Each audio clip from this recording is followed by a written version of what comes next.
Мен Бірназар Ерназар Қаражал қаласының Тау-Кен техникалық колледжінің бірінші курс студентімін. Тәуелсіздіктің 25 жылдығына арналған арнау.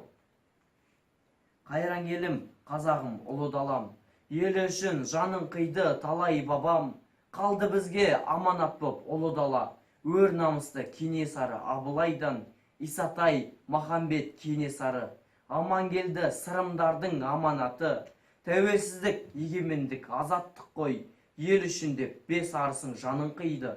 1986 сайқал кезең, Қонаевтың орнына Колбин келген, Ресейдің сұм саясаты біртіндеп құртпақ болды бізді іштен.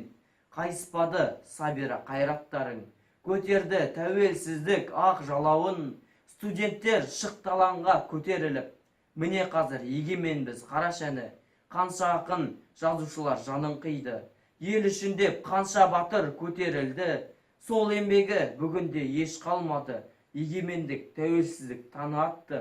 Нұрсұлтан Назарбаев елбасымыз, осы күнде барша жұртпен біз жолдаспыз.